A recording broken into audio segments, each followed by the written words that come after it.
Hello from the Yellowstone River.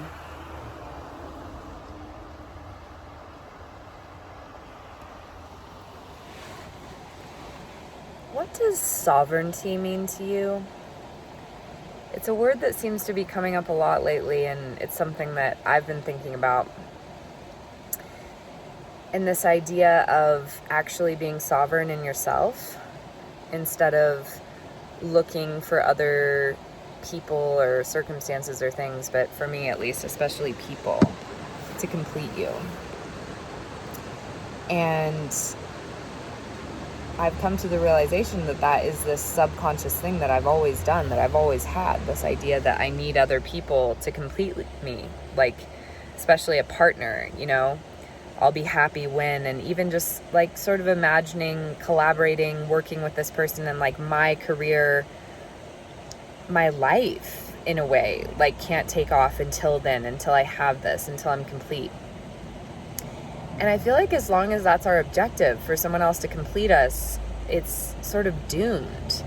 Versus this idea of a relationship, and in this case I'm talking about romantic relationships because that's what I've been thinking about, between two people, two whole people, not two halves that are looking to be completed.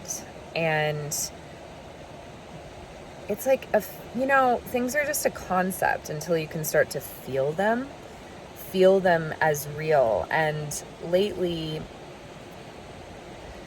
there's sort of this feeling and this understanding of like coming to know myself as a sovereign person and what that feels like, not to be waiting to mold my life around someone else and, make it work and be available and do all these things, but like do my thing, like what I'm here to do, which is, write and make and document stories. And this feeling of just doing that. And I know this sounds simple, it sounds obvious, and yet there was just such a strong unconscious and conscious, but pull in me to feel like I have to wait to be complete to start being my full self, basically, and like that another person could complete me. So the way that I've been thinking about sovereignty lately is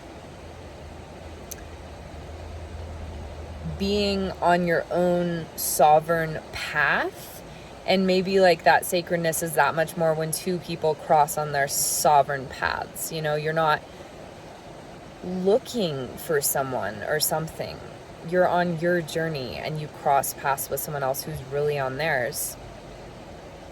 And I think about this because when I was in Guatemala, going on the hike to Acatenango, this volcano, it was phenomenal, it was amazing, highly recommend. And I met this man Thomas, and we became friends. And later, I don't know what I asked, but something about first impressions, basically, and or just sort of essence or something. And he said about me that it seemed like I was searching for something. And wow, as I say that, I can just like feel it in my spleen and my solar plexus. And I do, love this idea of being a seeker, and maybe we're always searching, but at the same time, I like felt the truth of what he was saying and like, searching like for that completeness before I can just start doing what I do and being who I am, like sort of waiting for life to get started after you find this other person or whatever to make you complete. And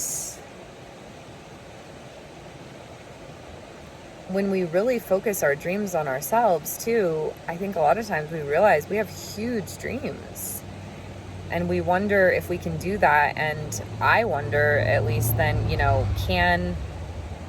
is it okay for me to do that? And can someone else, quote, fit into that? As if I need someone else to fit into my life, or that I need to fit into someone else's life, versus this idea of a commitment to fit each other's lives. Like, yes, to make a life together and to have those separate, sovereign lives as well. And this is just very different than the kind of codependent relationship model that I've run on my whole life. So I was thinking about sovereignty, and yeah, I'd love to hear what it means to you and your journey with it in regards to whether romantic or friendships or family. Yeah, what does sovereignty look like and mean? And, you know, it's almost like a, what do you call it, an oxymoron, but like sovereign relationship. So I'm Virginia Schmidt from Divinity Ranch.